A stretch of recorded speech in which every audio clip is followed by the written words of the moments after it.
In 2011, a 9.0 magnitude earthquake triggered a 14-meter tsunami that overwhelmed Fukushima Daiichi plant, releasing radioactive substances to the atmosphere and ocean. Over 150,000 residents were affected, even more as time passed by due to nuclear waste.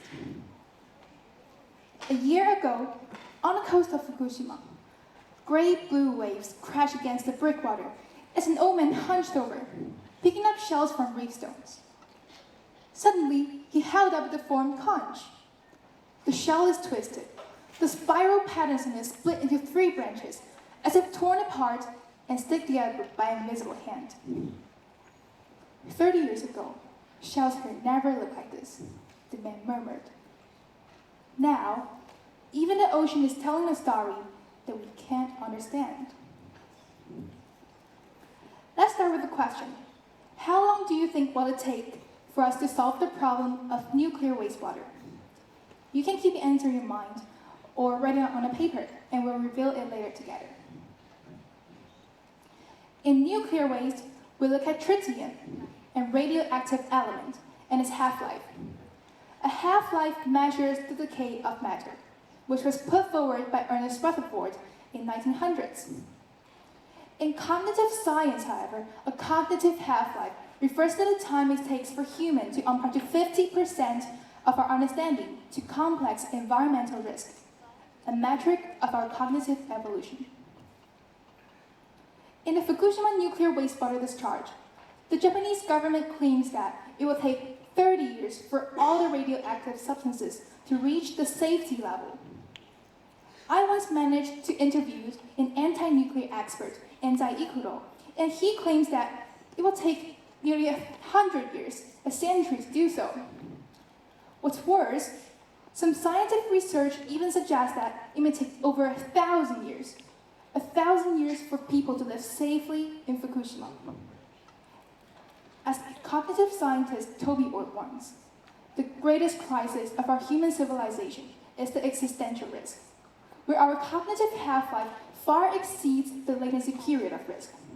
And this creates a cognitive jet lag. In short, we underestimate the time it takes for us to cope with all the consequences, like the damage to the ocean and ecosystem. If the problem is so severe, then what hinders our cognitive evolution? The answer lies in 3 deep barriers. First, our eyes can only see things right in front of us and see dangers right in front of us. But what about the future? During the Fukushima earthquake, people took shelter based on immediate fear. But some risks, like nuclear radiation, which manifest only in the future, don't trigger much reactions. This corresponds with Antonio Damasio's theory that humans can only make decisions based on our instant emotions, leaving us intuitively blind to abstract future risks. And secondly, what about some restraints?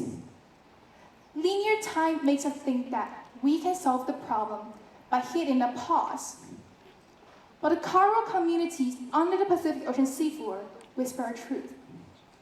The nuclear wastewater we dump today will create unforeseeable impacts in the future, like red tide outbreaks. And thirdly, we're also facing the problem of the lacking of cognitive tools. We can calculate light years on our phones, but not an accumulation of microplastics. We can simulate Mars landing, but not a risk of gene editing and AI. Philosopher Jürgen Habermas's critique of technological rationality colonizing the life world is evident in Fukushima. Fishermen holding not to waste discharge signs while owning nuclear plant stocks.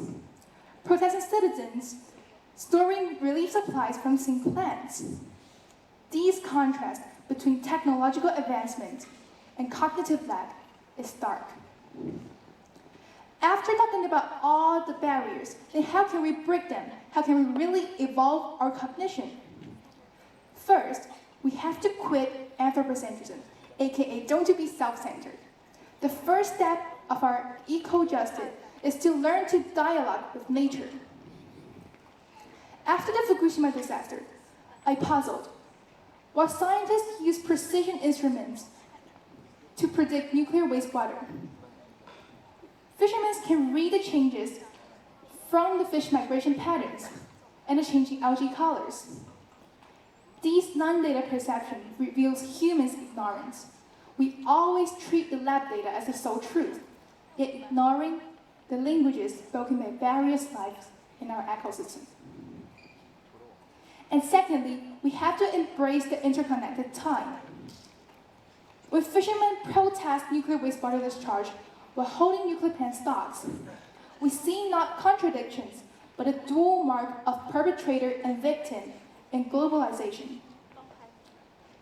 This cognitive shift is not moral critique, but cultivating stereoscopic responsibility. That is to look things from different angles.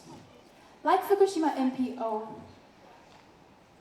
fishermen, scientists, and ocean current models are becoming pieces, revealing that every choice rewrites our future. And thirdly, we have to dismantle the cognitive walls.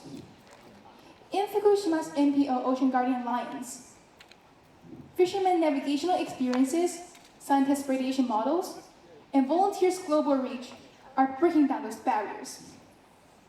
When 72-year-old fisherman handed his grandfather's yellow fishing log, which records the changing ocean temperature, to data analysts, these data has become key references for predicting the dispersion routes of nuclear wastewater. In an NPO radiation testing lab, I met Grandma Teko, who specializes and volunteered to help people in predicting the radiation level of soil. She says that our ocean is alive, and it contains ecological code that we can't decode. This epiphany struck me. The essence of our humans' cognitive evolution is the shift from conquering nature to decoding symbiosis. Just like Grandma Teko, who wields a detector to help predicting the radiation level of soil, she holds not only just an instrument, but a torch to break through the barriers of our cognitive half-life. Back to the question that I first posed. How long will it take for us to solve the problem of nuclear wastewater?